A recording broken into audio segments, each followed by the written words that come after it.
Alright, now it's time for my part 2 of my Sonic 06 review. Sorry about earlier. I had to cut this into parts because I definitely wouldn't have had enough time to cover Silver's story, and I wasn't even done on Shadow, so let's begin.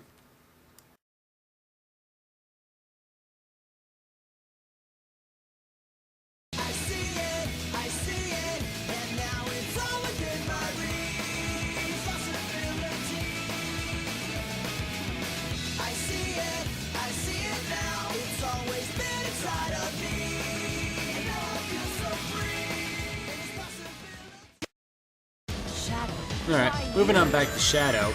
Now, I've already mentioned that Shadow's abilities are mostly combat-wise and not much for speed, like in Sonic Adventure 2, but he is also able to use his Chaos powers on here, which involves using Chaos Blast and Chaos Spear. You can use Chaos Spear by jumping in the air and holding the X button to charge your blast. It doesn't seem all that effective, it only seems like a stun. A blast, you hit the LB trigger to trigger it to go ballistic.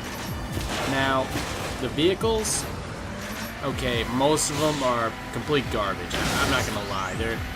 I mostly say I have an opinion, or just saying that's my opinion, but I just can't say it. The vehicles on here, to me, are just garbage, for one thing. Like, this is like the only passable vehicle because of the fact that this one's at least able to control.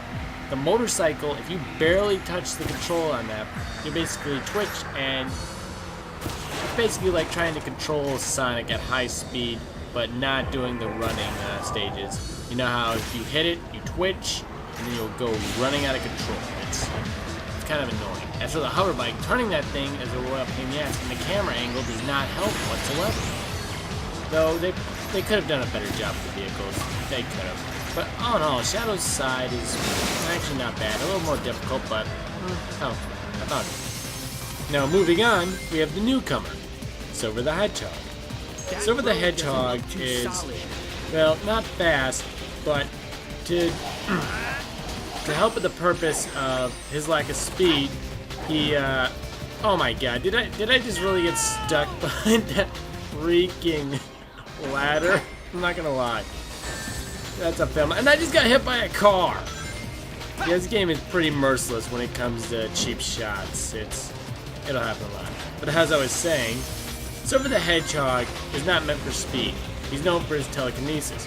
He makes up for it, and may I say, he is fast. I think they just poorly executed it. I think the next time they put Silver the Hedgehog in a game, they need to add him to where he's actually flying in some stages and using some of his speed. Now he can use like Psycho Kinetic Shock, which you can buy for upgrades, and paralyze the enemy and pick him up and destroy him without even having to pick up a weapon. So he is a badass. As much as some people hate Silver, there's a lot of people out there that really dislike him. There's no doubting it that he is a badass, no matter how whiny he sounds. So in other cases, the other thing I would also have one little problem with is, well, the only problem I really have with Silver is he's really slow, and I still think they should have probably executed it. I know I've already said that once, but I don't think think how much I can emphasize on how much they could have done a lot better. I don't care how much you would. Now, Blaze the Cat, I'm not gonna lie, I think he's faster than Sonic in most parts. She is a fast chick, I'm not gonna lie there.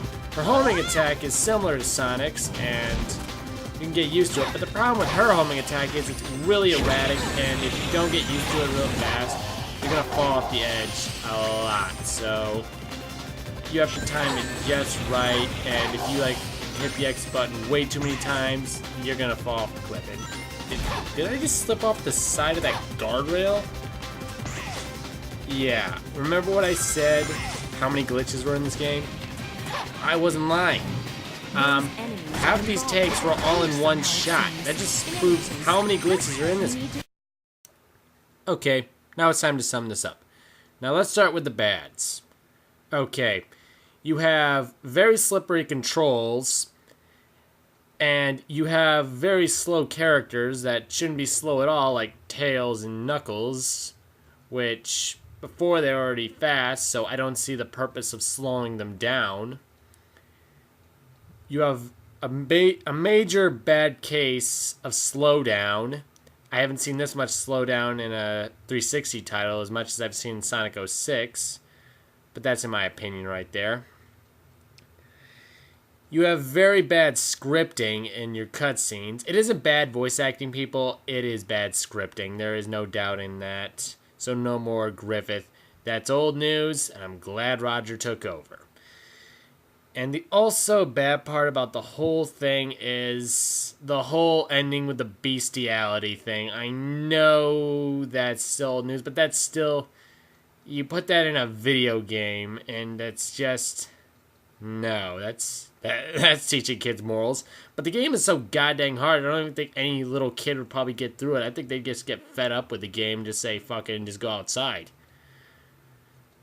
Now, you have the running stages, the speed zones, which are slippery, but ungodly merciless when it comes to hit detection. The glitches are everywhere. You can't miss them. You don't accidentally... You don't find the glitches find you. The physics engine is Looney Tune physics at best.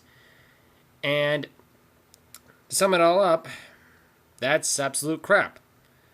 Now, for the good portions.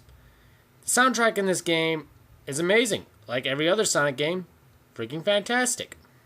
Some of the speed zones are fun. Though it may be glitchy, some of them can be fun. And there's a couple missions on here that are actually pretty fun to play on. You got Crisis City, Wave Ocean, Kingdom Valley. But the problem with it all is there's more crappy than there is good. So that kind of behinders. Then you also have Shadow the Hedgehog stages, which are long, boring. I like his gameplay, but it's boring. And Silver the Hedgehog, sometimes boring and sometimes fun. But all in all, the only thing I can really give this game... in all honesty, it's got more bads than it does goods. I know it's just an opinion, but the only way I can give this is a 4.5 out of 10. And I give it the rating of